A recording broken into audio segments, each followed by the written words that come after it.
course, this is our National Financial Literacy Month lunch and learn session. And it culminates the end of the month. I hope you've seen all my emails that I've been sending with financial literacy information in it all month. And hope you got to do some of those events. One of the things I just wanted to mention what the Christian Family Credit Union guiding principles are, because they touched me when I read it, so I thought I would let everybody here know. Their guiding principles are to help you use debt wisely, enable you to live a life more generously, help you build emergency reserves, provide you with opportunities for financial education, help you become financially secure, be a trusted partner for you, and glorify God by caring for you in a way that helps you become a better financial steward. I think those are so important and it fits in with our faith and spirituality. So I wanted to mention those. You can check out their website at christianfamilycu.com. They have many financial services that might be valuable to you. And so Russ is going to talk to us today about managing debt. So we can please welcome our speaker, Russ Abbott. Thank you for those watching this on a pre-recorded Zoom. Let me start by congratulating you. You're taking the time to be able to listen to some things about finance and how you can be a better financial steward. I was sharing this earlier that doing a presentation like this at a seminary, I think is really important simply because we're going into ministry, and I have done that myself. Let's face it, they're not the highest paid jobs. And it is really important for clergy, counselors, wherever you may be going in your profession, God's calling, whatever you're following, that you do a good job with being a good steward and managing money. Today, our objective on the seminar is kind of fourfold. Number one, we're going to try to help you understand what credit is and qualifying for credit and managing credit and handling debt problems. So those four items are going to be key to this presentation today.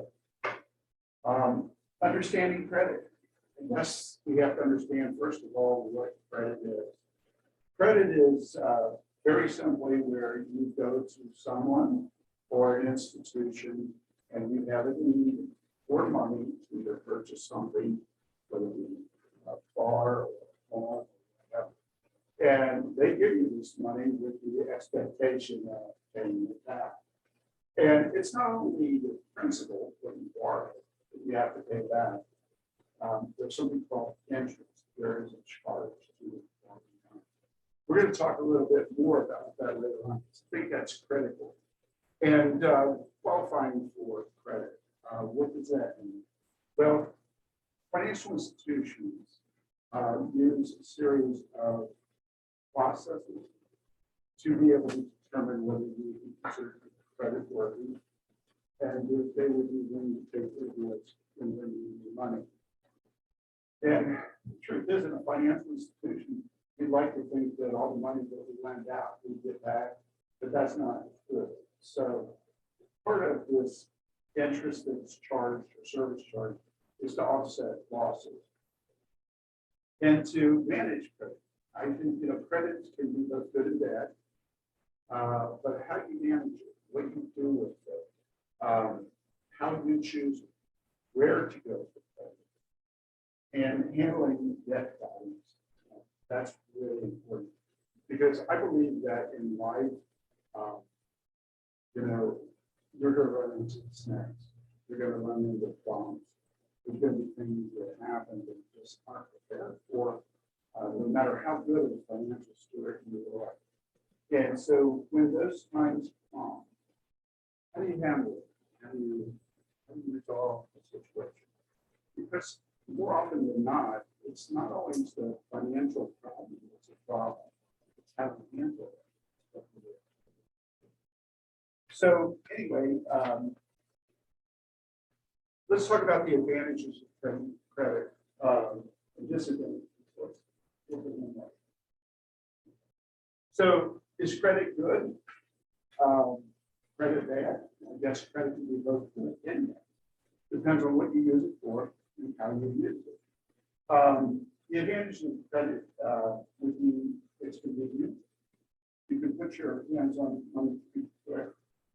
Gives you immediate purchasing power. And if you want to buy a car, you don't have to save up all that money. You can use credit to facilitate getting the car. And that would be for the cash in the bank.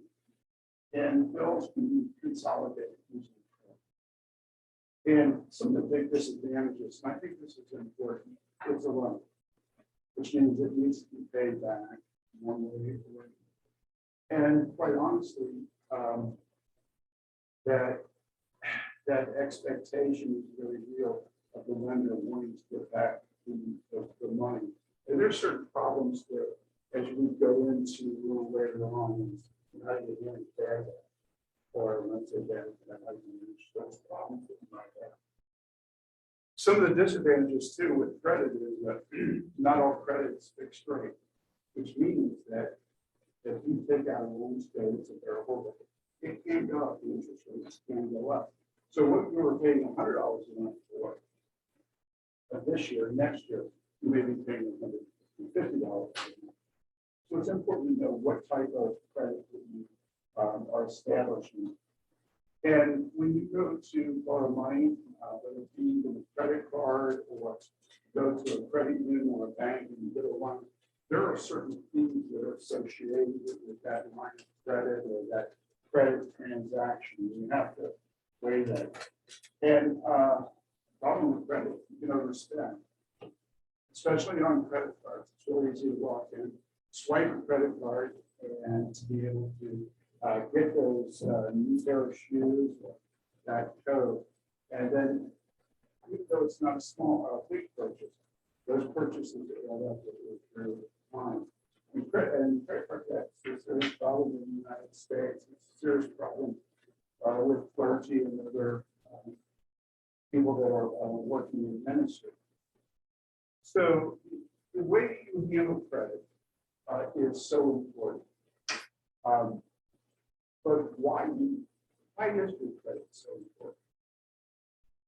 Credit has a lot of impact on your life, not only if you go out and borrow money to get a loan, but there's so many places where you can use credit. You have to establish what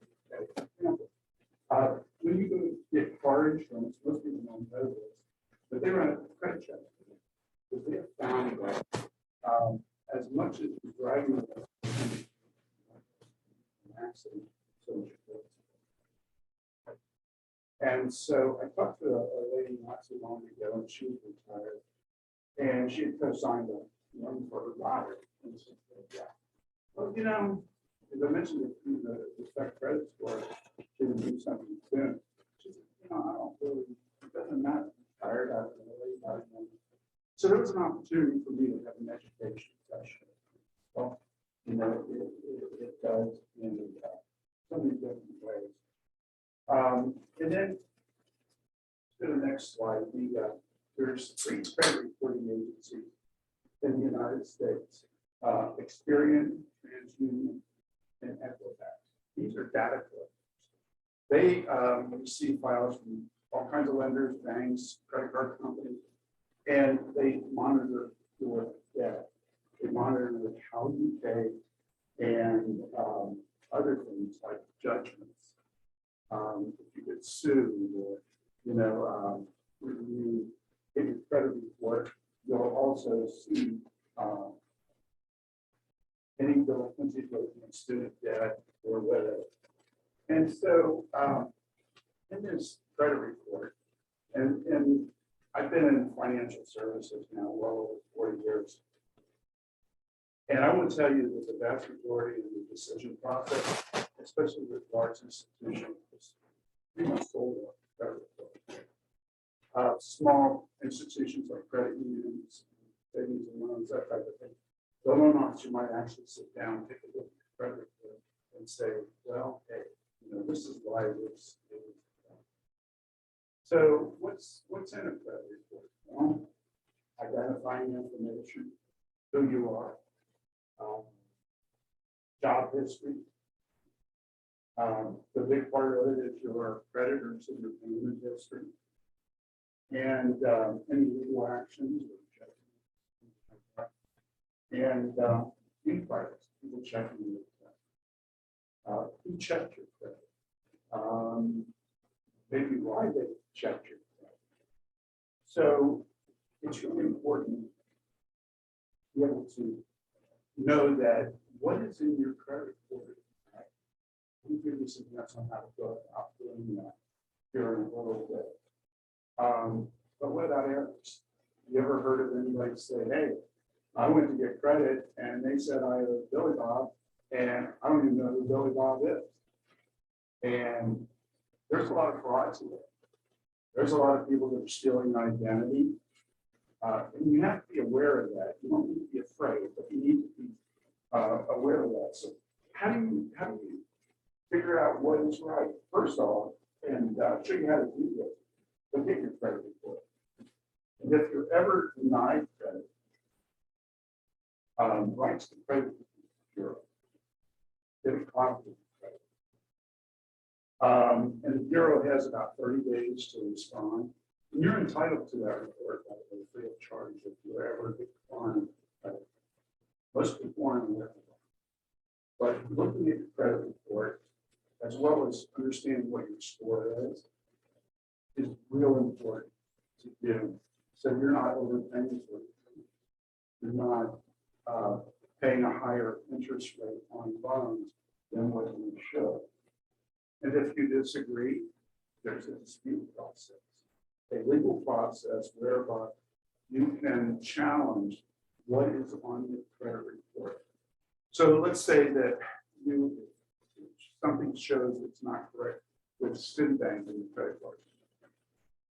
So there's a process where you notify Citibank, and they have to respond in 30 days. And if they don't respond, then the credit bureau generally will take that off. But that's kind of a legal responsibility. And by the way, here's my disclaimer. Anything I say, I am not an attorney. And the information that I share with you today is only information that I think that I know. And, you should always consult with your CPA and stuff like that. Just game around. Right? So you hear about credit scores. Does anybody know their credit score? I'm not going to ask you what it is. Okay, so we've gotten to the point where we're following credit score. And the question is, how does that score? There's a mathematical calculation and how that credit score is determined. It's really important for you to know this. Because I want to share with you a couple of things here that you may not know. And hopefully you can use those to your advantage. If you look at this diagram, what you're going to find is that 35% of your credit score is based upon your payment. How well do you pay? Now, when you see a late payment on a credit report, that means that you pay at least 30 days after you do it. So let's say you have a credit card and you pay it 4 days late. They're going to charge you a fee, would be my guess. But that's not going to get your credit report until it's 30 days. And the longer that it's past due, the more impact that it will have on your credit score. And once you get a mortgage, once you get past 30 days, I've seen it destroy credit scores. So there's kind of a value to these as well. As far as the algorithm that mortgage payments are treated differently than the credit. But all, once you get past 30 days, credit score significant. 10% has to do with credit mix. You have all credit cards, or you have credit cards in your age of house. And the better mix, the higher you score. 15% is the length of the credit history. So when you start out kind of doing life and you're out there, your credit score may not be the same kind of credit score that mom and dad or grandma and grandpa have, because they've been in the credit bureau a long time. I've been in the credit bureau 40-something years. And so they have a lot of data on me, a good feel of what my risk is. And financial institutions look at this score of risk. Some financial institutions, that is their sole means of underwriting or approving or finding a loan, especially in the credit card industry. 10% goes to the new credit. How much is new? The longer you have a credit card, if you're going to cancel credit cards, don't cancel the real old ones. Cancel the new ones. Because the longer you have a credit card, it shows stability. And that's really something that is.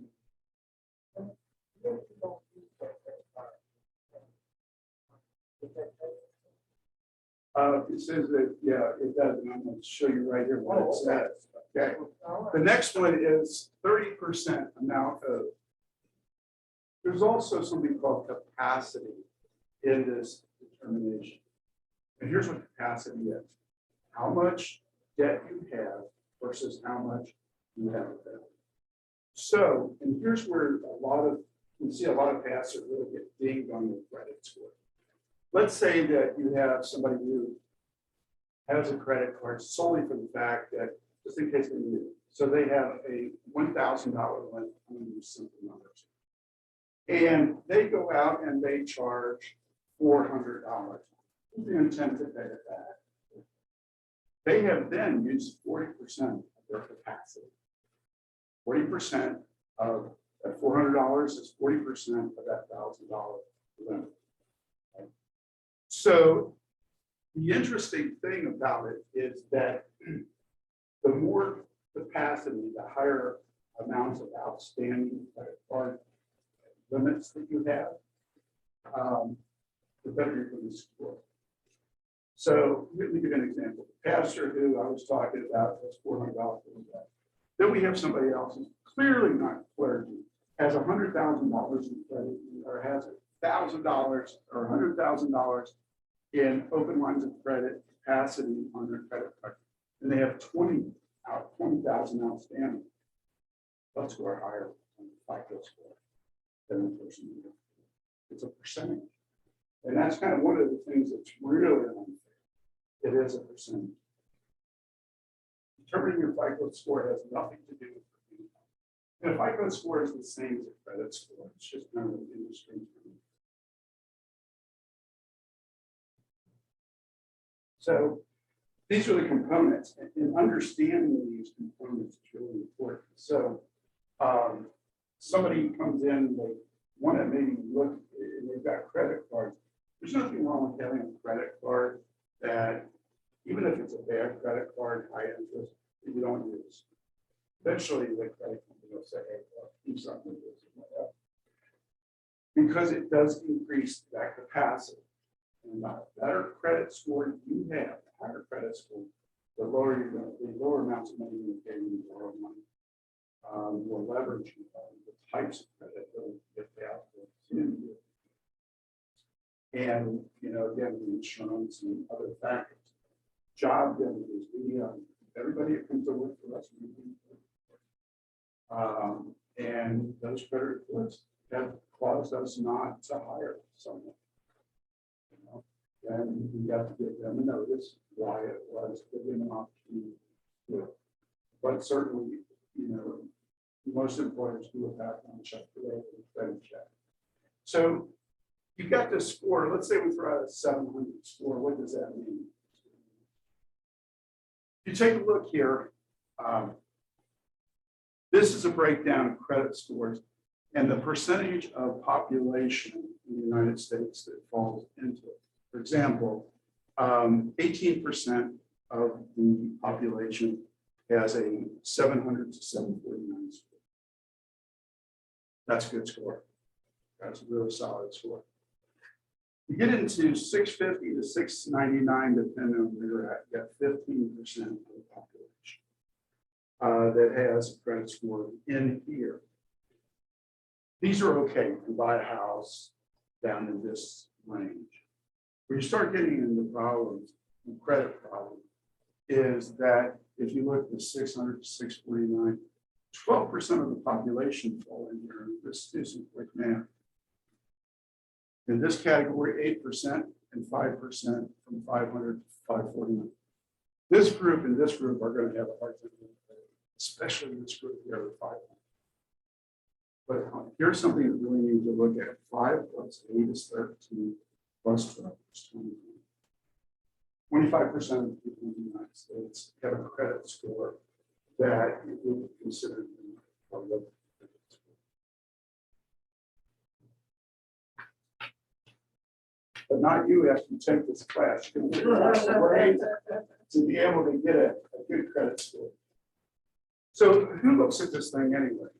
People you borrow money from. Landlords, if you go to rent, they run credit checks. Insurance companies and residential employers. I probably have repeated that. But how do you go about a sales, especially coming out of school? Well, it's not always easy to do it, but there are some steps that make it. It would probably take you a year to establish credit score. But number one, you need to open up a credit union or a bank account.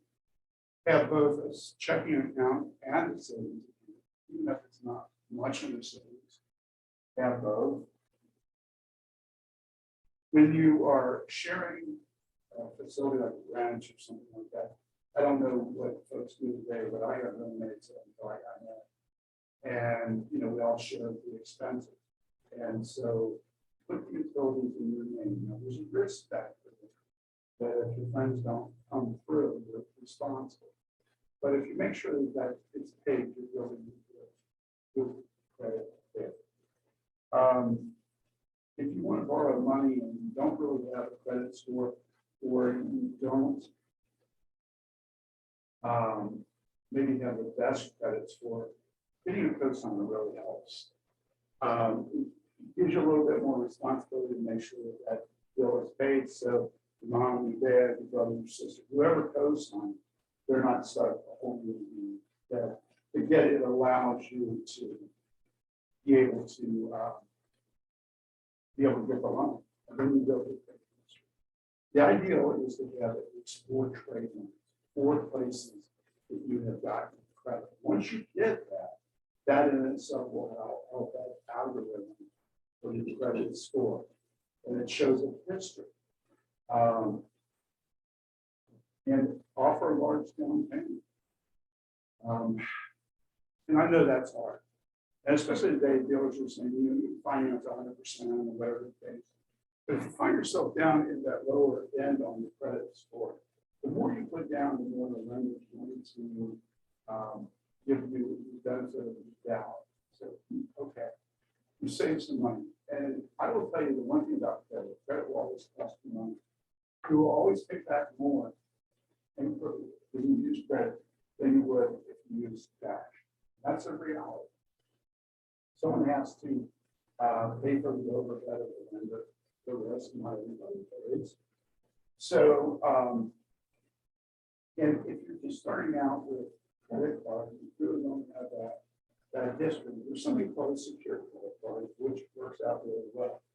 So you save up $500 to $1,000. Then you go to your, I'm going to use credit unions. Because credit unions are best way to establish credit. And take a more personal look at your situation. And you can apply for what's called a security.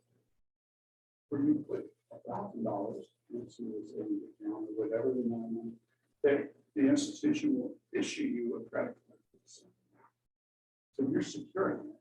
And regardless of your credit score, you're going to pay the secured rate, which is not going to be as high as, or more often when you want, and you want to have a good credit score.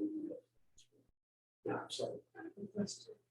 The grants and utilities. Now, I know that there are some contracts where they have a program set up or information set up where you would like to allow them to submit your good standing where you're paying the rent on time to the credit bureaus. How do you go about that if there are private complex doesn't have that and also the same to it? You know, that's a really good question. You almost have to rely upon them to be able to do it. But let's say that we're sitting down and we're talking to someone about a loan who is just not being started, or just getting out of the divorce, seminary. Okay, let's face it, when you leave seminary, you got some debt, you got some issues.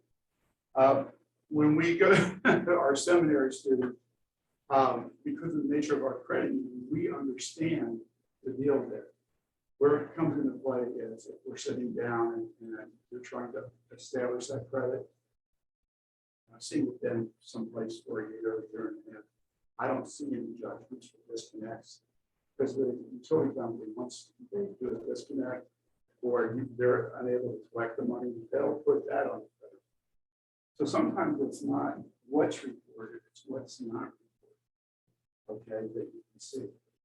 But, and I say this, and yeah, it is a point for credit unions, not only ours, but credit unions, they're going to be more likely to sit down and try to help you. We, out of all the loan applications last year, 2021, we did 90%. And part of that is trying to understand the situation of the, what that is for. And we expect that seminary student to come in with 620 or 590 to get it. And we try to put some plans in place to help them get from where they're at to where they need to be. And the truth is, no matter where you're at with credit, in a couple of years, you can get taken care of. There's no quick fix. All these places out here, probably later on my presentation, that promise to do something great to a bad credit report, don't waste your money. But sitting down with a good financial advisor, somebody that cares about you, they can put you in the right direction. That's always your best. That's always your best. Now, our credit union, I don't want this to be a commercial.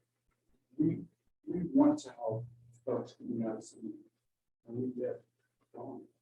So would we want a financial advisor or fiduciary? That's a good question. Do you want a financial advisor or fiduciary? You want a fiduciary. In the respect that someone who has a fiduciary relationship with you. And what that means is that they are bound by duty to have your best interest. Okay. And to act on that best interest. So a financial advisor can be a fiduciary, depending on them or whatever. But sometimes when I talk about financial advisors, sometimes mom and dad are advisors. Sometimes you come to these type of programs and they're the financial advisor. If you were to go to our website, www.christianfamilycu.com, and there's a link on the very front page for financial education. When you go in there, doesn't matter if you're in second grade or if you're an adult, there's modules there that are set up for you. And they're what I would consider, you know, if someone's trying to sell you something, they're going to give you the rosy side of it. Is that true? You ever experienced that? You ever bought a car? Yeah, we all experience that. But what you need is honest information. That's a good question. That's more than a good question. If I had to have it, should yes. The other thing, am I hearing you correctly in saying that financial institutions now consider the rent that you pay into whether you get a loan or not? They do, depending upon. Some financial institutions will only use your credit for your store. But when you don't pay your rent, usually that's going to show up as a judgment on your credit report, someone sued you to get it back, and that's where that comes into play. So I would consider that on a credit decision an extra that may or may not be checked, but it's certainly one you want to take care of again because of what might be reported if you're not doing that.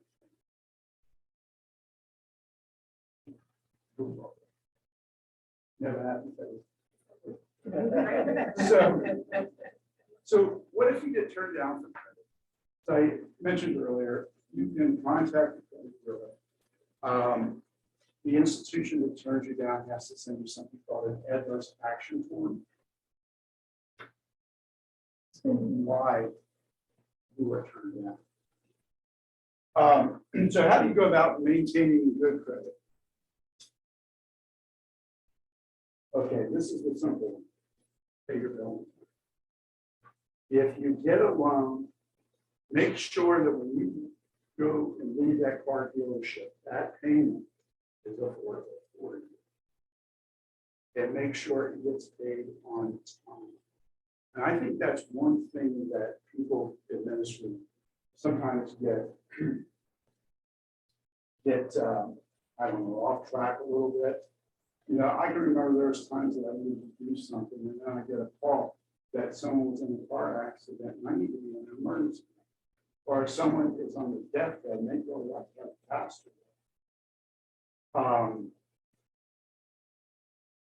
Everyone who is in a ministry occupation will have demands. They don't always schedule themselves.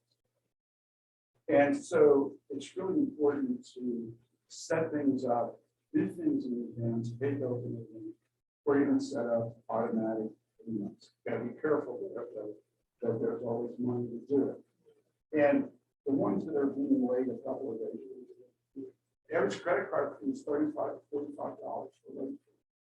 And you know, it's not if you're a day late, it's 10 minutes late.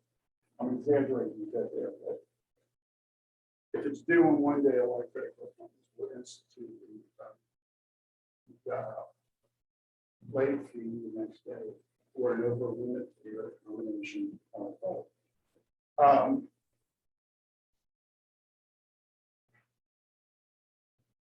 Have some credit, but not too much. Don't overextend yourself. I would also say that you're better off with retail cards for a number of reasons, like one of the big box stores. I'm not mentioning in Detroit, but like the big box stores. I think you have a better. It's easier to maintain a better credit standing and credit means more to a lender who is considered a prime lender. Not a strong property.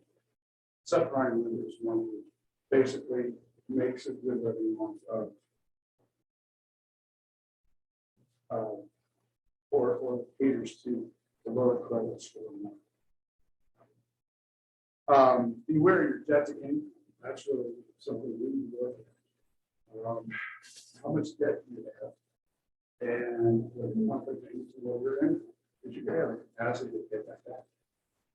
And sometimes it doesn't even know to do it. Someone say, we can't really lend you money because of this. But maybe it's not, maybe we can lend you part of what we do. Because we think you can pay that. But it's real important. And jot this down, 40% of that. 40%, take all your bills, at least your credit bills and things. I'm going to start with utilities. You want to stay in a ratio that's 40% or less of what your credit's income.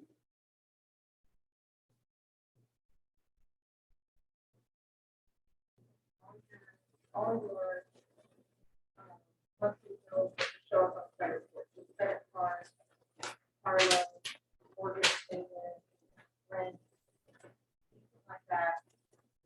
Add all those, divided by what your total monthly income is, and you want to be under 40%. Yes. Well, how does your average person keep that at 40%, considering the housing market and the rental market right now? Because just to live in a home or you already used to pay those, it puts you close to the Could 40%. very well be. Could very well be. So how do you overcome that? You don't have any control of the. Yeah, yes, there is. That is the goal. Now, I'm not saying you don't have to go. Beyond, remember, I'm talking about the growth. Not necessarily the net. The net is bring home first, make $10, and 70 net. So basically off the growth. Another way to control that is that's another issue. And so this is one I want to talk about. What to look for when applying.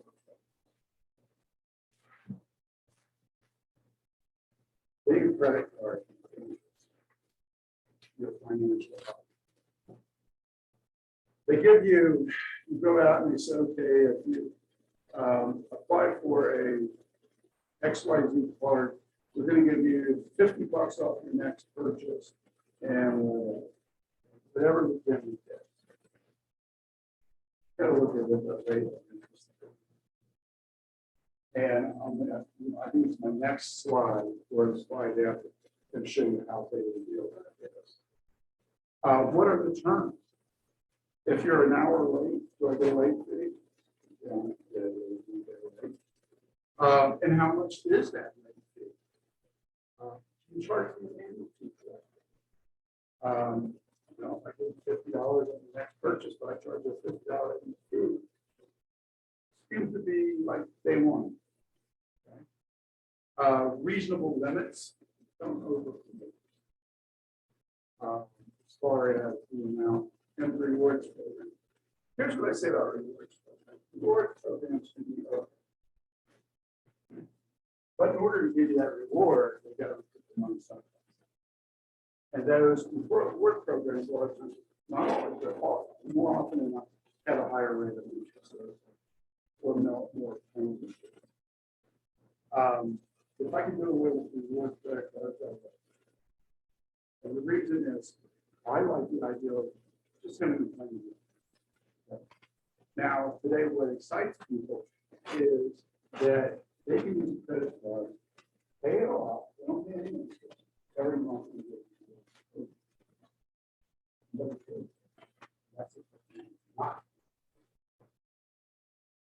So I'll let that be. I'm not big on rewards programs, or certainly not robust. That's my own personal opinion. Because I've seen, especially with younger folks, they'll say, "Hey, I see your credit card looks pretty good, but I got this rewards card that'll let me fly to the moon if I spend $1,000." Yeah. Just be careful. Because all the other terms may not be that. So watch out for the fine print. Late payments, over limit fees, transfer fees, interest rate bumps, and cash advances, interest rate bumps. So you've got a variable credit card, which makes them more. What happens is that because not on what you've already purchased, but future purchase. So you start off with a 12% card, it'd be a pretty good card. Next year, they increase it, new purchases. And there is a huge difference between buying something with a credit card and getting it. The amount of money that you pay in interest on the advance is substantially higher as a general rule than not. Balance transfer fees. If you say, okay, I'm going to move one card to the other, sometimes that's a really good thing to do. Just balance transfer fees and how long that new interest rate is. Make sure that you're not paying more in fees than what you need benefit. Go on.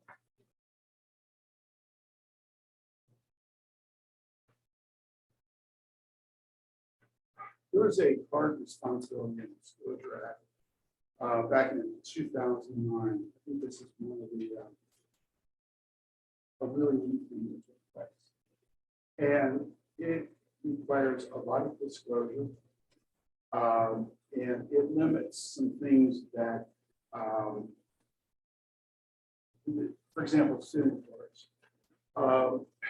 Before this, a lot of paper companies would go to the university, and pretty much everybody who was there was qualified. You get a free t-shirt. Maybe a coupon for $10. Those cards were so mishandled because the folks that were getting them weren't in a position to understand what they were doing, and they weren't in a position to pay it back. The law says, look, if you're under 21, if you want a credit card, you get one. That's a consumer protection. Interest rates have to be disclosed. Get your credit card statement. You're going to see some things there. Number one, you're going to be able to see your interest rate in big print, and you're going to see your interest rate on the disclosure when you sign up. In other words, it's in big print, so there's no hiding it in the font. So there's a minimum size. Governing minimum payments. Sometimes the payments will be structured on a credit card. And if you pay the minimum, all you're going to pay the interest in that payment. So now you have to tax some of the difference. Yeah, I think that was the consumer thing, because it kept people from having the credit card debt. You buy something for $5,000, you have that balance, and it takes you 20, 25 years to pay it off. Not a good thing. Okay, here's my favorite. Does interest rate matter? Yes, a whole bunch. Credit score. What you pay on an interest rate is directly, in most cases, directly proportional to it. What I've got here, and it can be a credit card, it can be any type of debt at all. I'm going to use an example of 5%. And our $5,000. And I'm here to show you interest rates at 10, 14, 18, and 21. When I did this, it was more for credit card. And we're going to pay the higher or unsecured. You get a card on a promotion. It's going to show the options there. So you're going to borrow $500.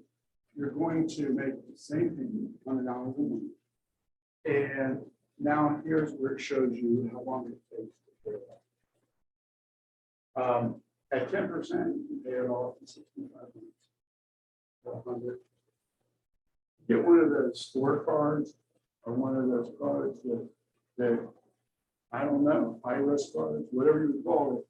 I call it predatory in some ways, but that's only my personal opinion. So my disclaimer still is effective. So, but look at this. You get someone offers you a 10% credit card. Pretty decent credit. Okay. You got to have good credit to get it. So your total payments over 65 months is $6,400. So the interest you paid is $1,500.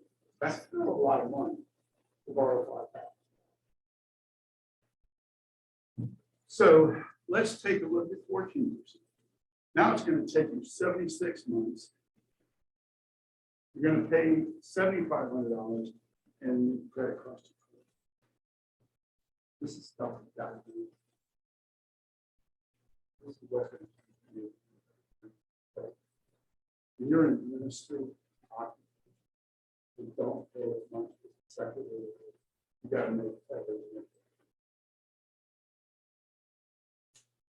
18%. Total payments $9,300. You pay $4,300 for $5,000. And at 20, and they go up higher. You know, at 21%. And these are usually kind of hard to find in. I go to the box store and say, okay, here's, get $50 off your next purchase. You take out a card. It's a pretty good deal for them because you borrow $5, takes you 10 years to pay it off, and you pay more in interest than you set out to pay. I will say this: financial education seminars are not the best of them, okay? And they should be. They really should be. Because, does it matter whether I get my payment in on time?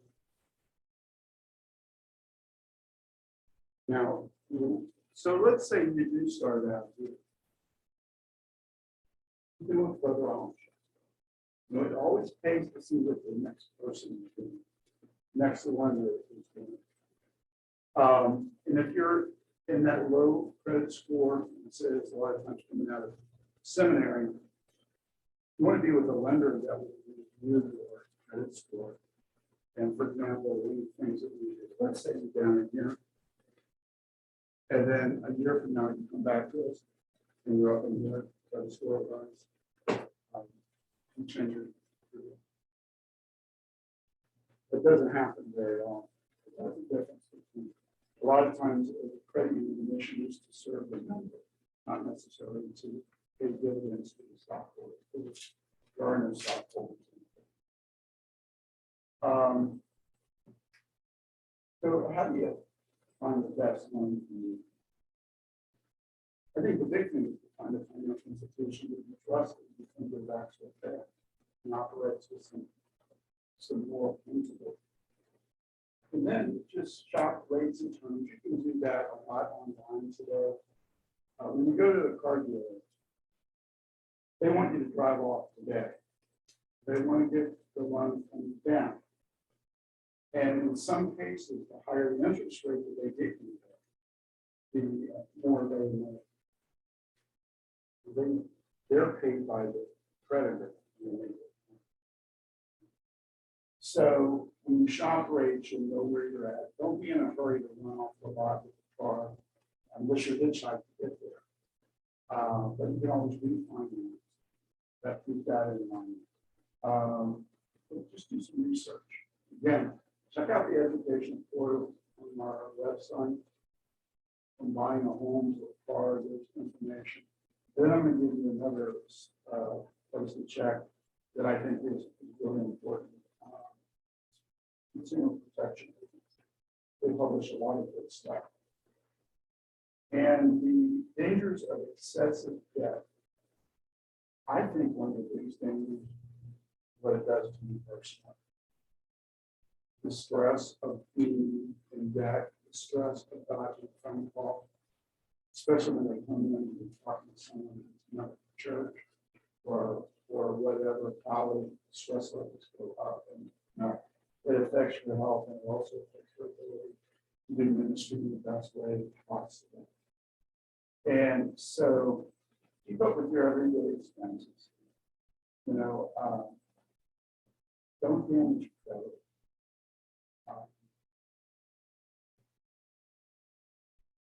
Save.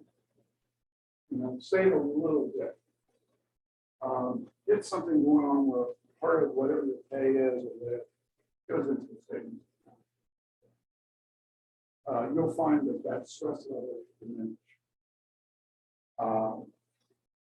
So I think that's the big thing. And you can also use your credit report to avoid that stuff like credit. And they will do that. You know that. So a good balanced approach will bring good financial help to you and to those who also benefit by your ability to be in a situation. Hearing them.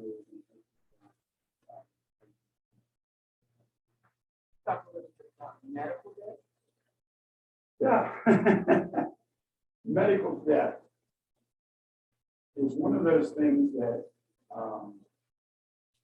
at some point there was legislation, and I haven't heard that for a while, but there was a push to be able to exclude medical debt from the credit. But if you go to a doctor and you don't pay them, they turn it over to collection agency, and that will show the judgment. Generally, been my experience that with medical debt, if you call them and ask for, okay, what would you take from the front settlement? Usually it's 20%. Or they'll make up payment. They're really good with that. But you know, medical debt's one of those things that we don't look at it when we look at it. First of all, the billing system in the medical world is ridiculous. And you know, a lot of times people will I don't know, but we don't look at it because we think that that's a necessity. And if they're paying their bills, they'll eventually get to that. But we don't want to hold anybody hostage or something that happens. Most lenders will pay that into it. But I'm only speaking specifically for Christian families.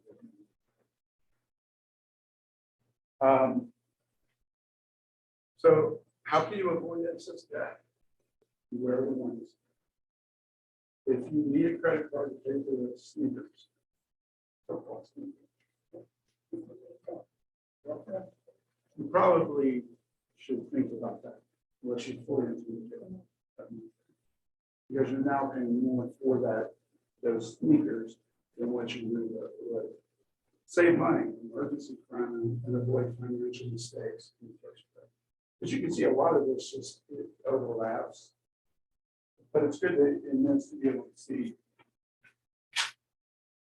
different perspectives. This is absolutely my favorite part of the presentation. I deplore folks to take advantage of it. There's nothing cheap.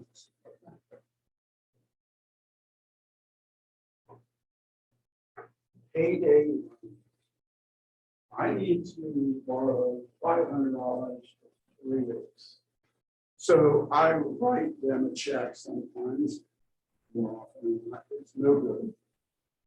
And in 3 weeks, if I don't pay them this crazy amount of money, then I owe them even more money. And so they kind of redo the loan, so to speak. And with every redo are fees, and then you start drilling around. You establish a relationship with a credit union or a community bank's good, I would say.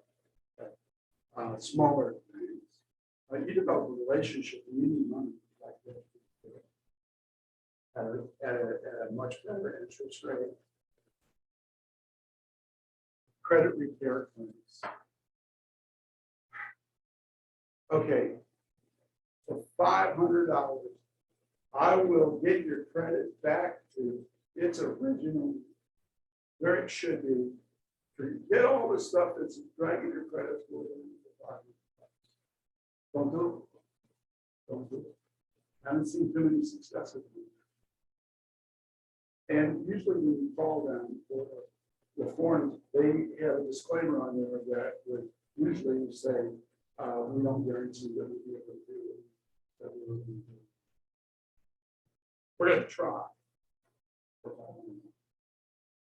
Pawn shops. Pawn shops. Quick loan, quick money.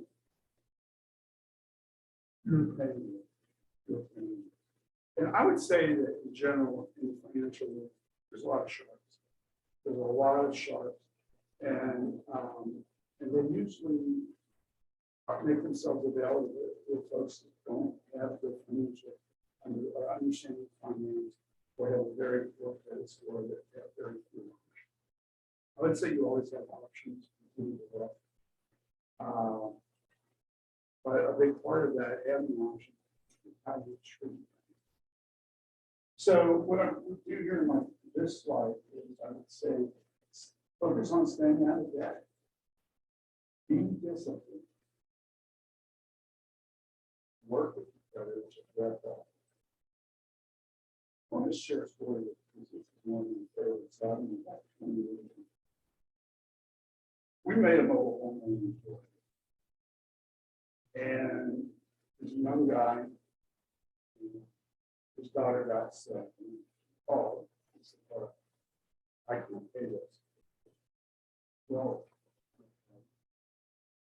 and I'm going to get the doctors first.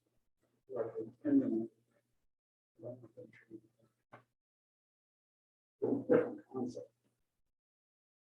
And he's right. He turned the keys over. He made the mobile home as clean as possible. Often non-foreclosures. And Ray again sent us. First, it wasn't nice.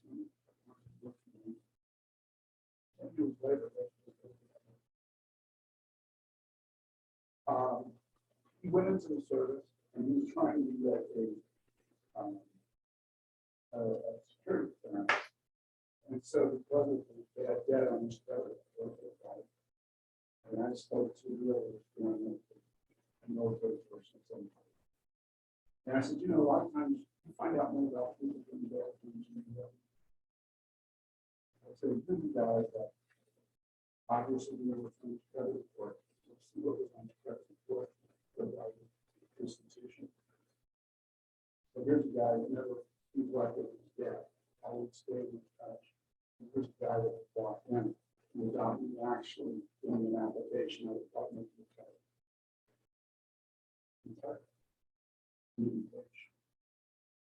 And continue to educate yourself. That's key. Things change in this industry. So continue to educate. I want to give you some resources. I know we're running close to our time. If you want to know your credit score, there's places you can go and buy it. Don't log into Credit Karma. Download the app. I don't works on the PC, mine's not. And it will give you ads. It'll also give you credit score. And will notify you when there's a transaction on your credit. So you make sure it does your situation. Consumer financial protection here. This link here will give you all kinds of wealth. And then free credit report. Probably mixed feelings. It's the only place that the government endorses, recommends, whatever, to get a free credit report. But you got to be careful when you go in. You can get a free credit report. They'll sign you up for some documents within 7 days. 14 days. So tread carefully. Remember the chart.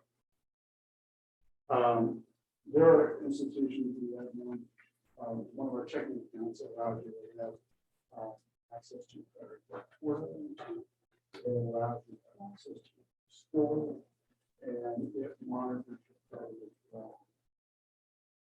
Members will charge $5 for it. But there are always better solutions. Any questions? A lot of stuff to throw out. You know, it's my prayer that somewhere along the line, you picked up something that might help you. Even if it's to say to yourself, I just need to know more about this money. So financial literacy is really important to me, especially when I get close to retirement this year. It's one of those things that is near and dear to my heart. And I've done this over the years, one-on-one with a lot of pastors, a lot of non-pastors, how to help them get into the church. But here's what I say: when it comes to money, when you want a job, things are okay. Do your budget, buy them. You want a job, God is always faithful. The only place in scripture that I've ever seen where God said, test me. And I believe that in addition to all these things,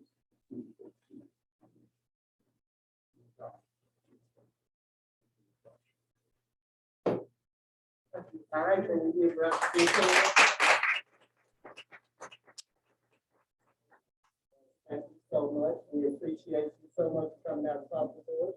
And as I said, every time I listen to one of these, I learn something, even though this is what I do. So, my God, you want any of these copies? yes, I'll take them because they'll be